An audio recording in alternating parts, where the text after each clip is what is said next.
Welcome to the Restless Politics Ask Us Anything Founding Members Edition with me, Anthony Scaramucci. And me, Katty Kay. This is our favorite bit of the week, taking your questions. Sometimes feels like homework. We have to go back into our notes to be able to answer them because you guys know so much about this. Let me start with the first question and get your response to it, Katty. This is from Tom. What do you think is or was the most interesting time in politics in the last 50 years? So that takes us back to mid-1970s. Also, of course, a very interesting time in American politics because we're coming out of Watergate. I would have said, until a few years ago, I would have said the 1990s paradoxically, because although that seemed like a boring time of peace and prosperity, and I think Bill Clinton would have loved to have been a wartime leader and wasn't, when I look back at the Clinton period, so much started to change kind of under the surface of the country becoming more divided, some of the things that he did that increased, I would say, inequality, downgrading unions, for example.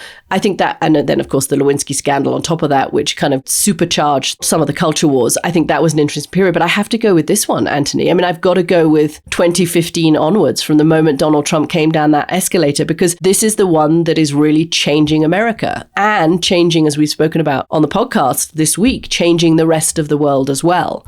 I don't think there is a more tumultuous period in America. There's been so much. We've had the Iraq War, we've had 9/11, we've had the 2008 financial crash.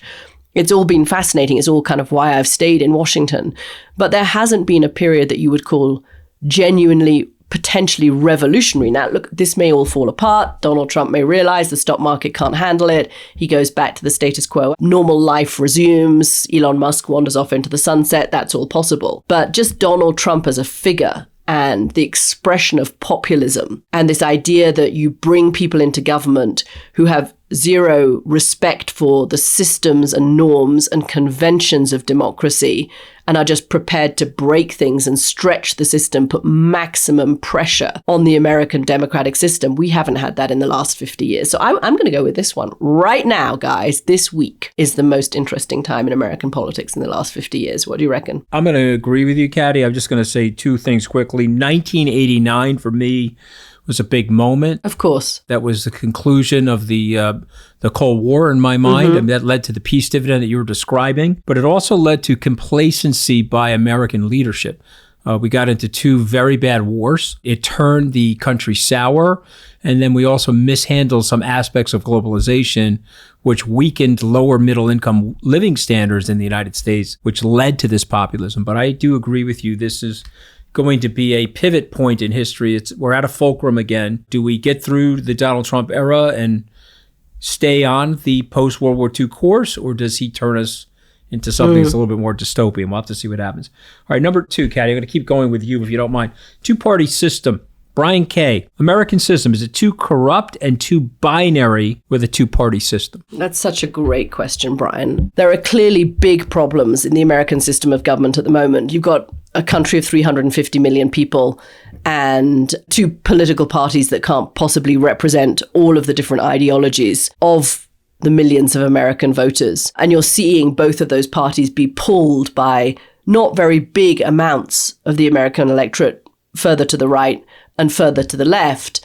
The corruption, of course, is the amount of money in American government, the amount of time it takes for people running for any kind of office, whether it's president or congressman or school board director, to raise the kinds of money that American politics now takes. And if you are somebody who is putting, as Elon Musk did, 300 million into somebody's political campaign, how on earth is it possible that you don't want to see a return on investment? And I think Elon Musk is kind of seeing that. That was the smartest money he's ever made an investment in. He has Donald Trump in his pocket for his own agenda and access now to an enormous amount of potentially government contracts and ways to skew government regulations in order to favor himself. And I think there's going to be a lot of work we need to do as journalists and observers of this to dig into just how much corruption there is potentially in this administration, in this period of American politics. I don't know that if you suddenly had 5 or 6 parties, I was being asked about that actually just the other night by a Democratic donor, if they went for a European system with much more fragmentation, many more parties, coalition governments, would that make for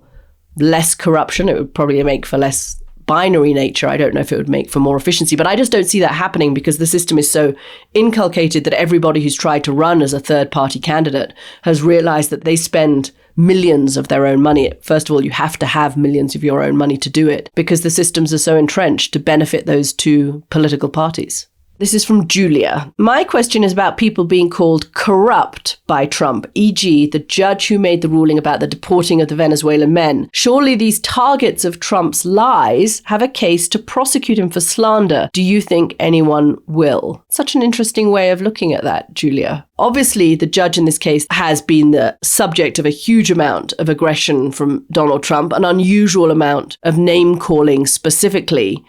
I don't see the judge in this case suing Donald Trump for slander. That doesn't tend to be what judges do, and I don't know that he would win anyway. The freedom of speech rules in America, and anyway, Donald Trump is kind of immune from prosecution. I think the more interesting thing here, particularly when it comes to judges, is that there are 9 people who have not said very much, who are watching the kind of language that Donald Trump is using about the judicial system. And those 9 people are the 9 Supreme Court judges. And they don't like it. They don't like the way that Donald Trump, we know that because Chief Justice Roberts put out a very unusual statement kind of referring to all of this. They don't like the way the White House is talking about individual judges or about the judicial system generally.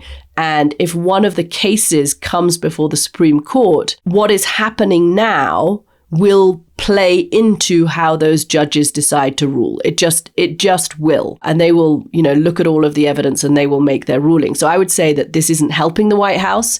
It may not end up in a lawsuit against Donald Trump, but it will potentially end up affecting any Supreme Court decisions against Donald Trump. And that might be the form of retribution, if you like. Do you see anyone suing Donald Trump for slander? Perhaps it's not the judges, Anthony. Perhaps it's somebody else. Perhaps it's one of the journalists like Jeff Goldberg. I think you're right about the prosecution. You can't prosecute Donald Trump as president, as we all know. But I think just quickly, New York Times versus Sullivan is a very seminal case in free speech. This was a 1964 case which totally changed the landscape of this in America. If you are a public figure, you can more or less have anything said about you. Yeah. You'd be called a hermaphrodite. I'm a public figure. I have no recourse. The only thing that they could go after is if someone accuses me of high levels of criminality. They say I'm a homicidal maniac. I can sue them possibly, but I may not even still win that case because of the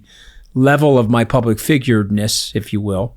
That's even a word. And I think Europeans don't understand that, and Brits don't understand that, because there are some levels of discretion in the free speech. And despite the lies coming out of Vance's mouth, Europe has lots of free speech protection. It's just different standards than America. Anthony, what's the definition under the law of a public figure? It's loosey-goosey, frankly, but if you have 10,000 Twitter followers, 10,000 Instagram followers, at this point, you're probably high enough profile to be considered a public figure. Somebody like you and me, we're public figures. So if you show up on television, even if I had one television appearance, I probably would be considered from the standard of the courts as a public figure. Yeah. So it's a super broad definition. Super broad. Put myself out there. The minute I step on that box in Speaker's Corner, I've already put myself out there. Interesting. Okay, Stephen Laker. Which European countries would Trump protect, aka which are his favorites? I think I know the answer to this, but go on, Anthony. Are there any European countries that Trump likes? Yes. So he would like Scandinavian countries. He likes the majesty of the monarchy, and King Charles plays him like a fiddle. We know he has a fondness for Britain. I covered that first state visit. He absolutely loved it and loved meeting the Queen, and has spoken about that many times.